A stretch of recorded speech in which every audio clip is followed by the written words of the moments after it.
Hey, are you a business owner, entrepreneur, or professional? If so, we want you to apply to be a featured guest on our show. My name is Adam Torres, and I host the Mission Matters series of podcasts. I've recorded over 3,000 episodes, and we are just getting started.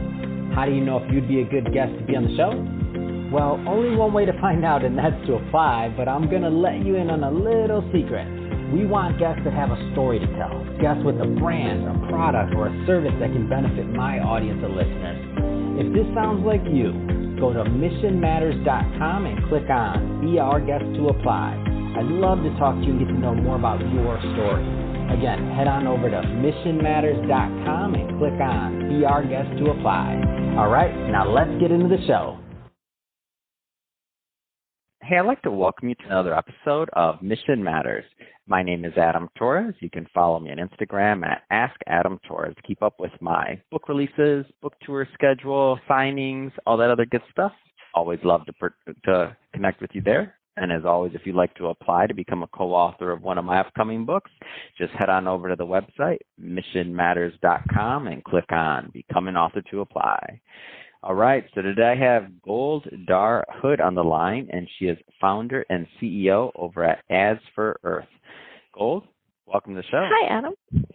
Thank you for having me. All right, Gold, so excited to learn more about Ads4Earth and what you're doing and really the mission behind it. And I guess just to get us started, let's start with a signature question that we start all our shows with. So Gold, we at Mission Matters, we amplify stories for entrepreneurs, executives, and experts. So that's our mission here. Gold, what mission matters to you? Yes, so I think many of us grew up hearing that's too complicated to be solved when it came to really big problems. And unfortunately, it looks like the older that we get, the more it looks like there are some really big problems we kind of don't have a choice but to solve. And so I've really made it my life's mission to break down some of these really complicated questions by putting in the time and create actionable solutions out of them. And so for me, that's become even more poignant in a post-pandemic world because I think this is really the time when we realize that the world actually kind of can change on a dime, and we need to figure out a way to make it change on a dime for the better. Fantastic. And I appreciate you sharing your mission and love bringing mission-based entrepreneurs on the line. So let's just get started. So tell us more about what you're doing over at Ads4Earth. We are disrupting a few different sectors simultaneously to tackle this big problem around what are we doing with the planet? How is that going to be livable for future generations? So the goal is to bring together companies and individuals and nonprofits to do the pieces of this that they need to do in a way where the connective tissue moves everything in the right direction. So the vehicle that I chose for that is technically a social media platform because I think we've all gotten a little too comfortable, if anything, having social media companies have a tremendous amount of influence over the direction that we're moving. So the idea here is, much like my earlier comment, what if that direction was subtly moving us to the good? So what happens is on the platform, all advertisements are voluntary. And what we're looking for is for people to become the influencers of companies, which when you think about it, is really how marketing is actually supposed to work. It's supposed to be companies figuring out how to better service their customers, not creating markets for themselves.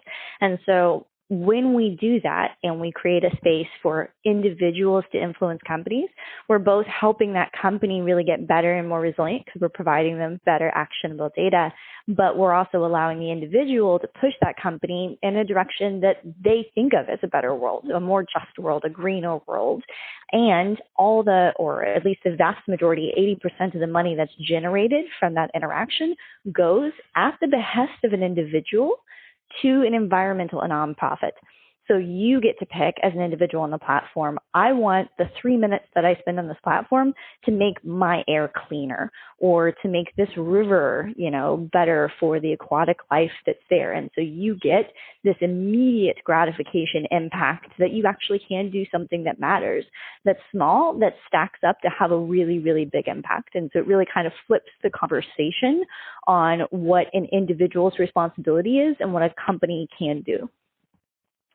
Wow, that's awesome. I mean, what a great idea. And I mean, you can just like logically see how this would work over time as it scales and it gets bigger. What kind of response have you received so far? It's been really positive. Obviously, for nonprofits, this is tremendously impactful because we chose a social media vehicle for a reason, right? There's a huge amount of money that flows through digital ads and marketing, and this is moving that away from income inequality sources and into impact work. So that's an easy sell, as you might imagine.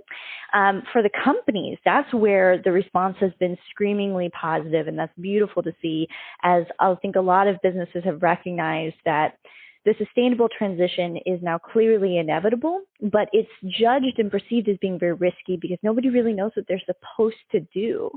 And this platform really gives a lot of clarity to the business people that exist in every company who really want to do the right thing. And we're really here to enable them. And then for individuals, it's exactly what we want to see. The response has been wonderful. We've got a huge amount of traction that is picked up in the educational sector where schools have really wanted to work with us. And we have a big focus on enabling education and young entrepreneurship as well within these sectors. We now have the option that we want to make good on to reach 50,000 schools in the fall to make this available to students and to their parents to do fundraising and to make better purchasing decisions for their families and their futures. That's amazing. So, I mean, how can small and mid-sized businesses, I mean, get the time, expertise, and like the resources just to prioritize making changes in general? Because obviously we want to do it, but how do they do it? Yeah. So I come from an engineering and MBA background, and I really think that this is one of the most underappreciated problems of why, people aren't always fixing these issues at businesses. From the perspective of a small business owner, especially, and also, a medium enterprise owner, you don't really have the resources to say, I know we have an issue here, but we don't have anybody who has the in-house expertise of this particular branch of science, right? But we're going to hire somebody, spend that money, and then all of this time internally to try and find this proposal.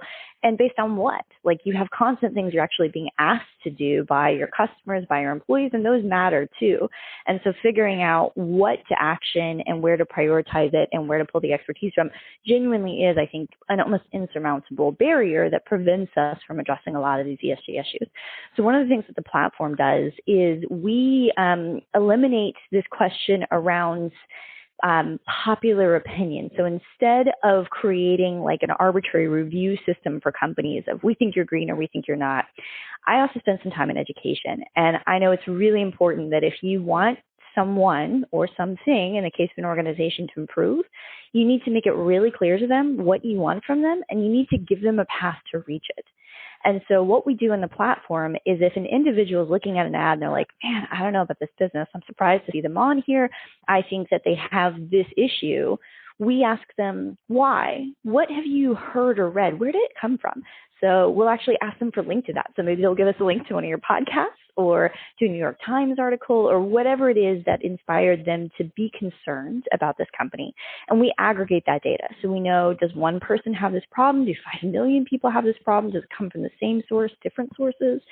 And then what's happening is we're leveraging this amazing ecosystem that we're created that goes out to STEM academic faculty, peer impact CEOs, investment stewardship groups like As You Sow.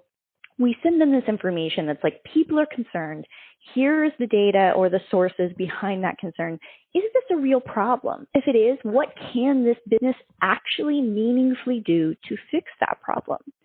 And they'll submit that back to us as a recommendation, and we then pass it along to the business in this nice little packaged business case form that says, stop a specific behavior tailored to your business operations. Here's the expert reason of why, and here are the demographics of your own stakeholders that care that you do this. And that really makes a difference because we're taking all that work out of the equation for them. We're not doing it on an arbitrary basis, and we're not even doing it on a specific scientific agenda. We're doing actual stakeholder-driven legwork for a business so that all they need to worry about is the implementation. Wow, no, that's quite a it's quite a package. And so, like, let's say that we can successfully approve. Like, how do you, and I get what you're doing in terms of like reaching out and the marketing side of things, but how do you get like customers to just take notice? Like, so that that over time, obviously this isn't going to happen overnight, but like over time so that it can impact someone's bottom line? Yes, I think this is another really important factor. So I was actually at BlackRock prior to starting this company. I've done a whole patchwork of things in my previous career, and it really alarmed me. And one of the reasons I chose marketing as a key to unlocking the sustainability issue was because when I sat down and looked at the data from a financial perspective, what I noticed was that it was more profitable for a company to tell you they did the right thing than to actually expend the money and the effort to do the right thing. And as long as that is true, we do have a problem. So it was really important to not just fix issues, but to provide a financial incentive to do so. And so what we do at the end of that process I mentioned is if a company fixes the problem, the underlying issue, we will send a direct message through the platform or email, whatever form of communication they provided, to every single person who filed a concern that led to that action business case to say they listened. Celebrate the success. Click through, find out what they did so we can all move on to the next problem together. And so in addition to tracking that data and feeding that into the financial sector and doing other things that can help it more directly affect stock price, we also will serve as a trusted communication mechanism to reach directly back out to customers and say, hey, you filing this, however long ago that was, really has now resulted in real-world change, and here's what it is. And that is extremely powerful. We actually know from the hospitality and tourism industry that the best way to have 100% customer satisfaction is actually not to never have a problem. It's to have a problem and fix it. Because it turns out that psychologically, that's what people need. It's not the security of knowing they've always had a perfect experience, but the surety of knowing that you will address it. It's not that people want their businesses to be perfect. It's that they want to see them get better with them. And we can give that to a business. And that also creates a very interesting environment where it's actually in a business's best interest if all of their customers are on the 4th platform, because then we are serving as an independent intermediary to help them maintain and build that customer trust and lifetime value and reduce their customer attrition as well. And so it's a really, really unique way of managing this problem that's incredibly low risk and high reward. That's amazing. So Gold, I know we just scratched the surface on this topic, but we're about out of time for today's episode. That being said, I do want to give the audience the opportunity to follow up and to learn more and to engage. So what's the best way for people to connect with Ads4Earth and your team?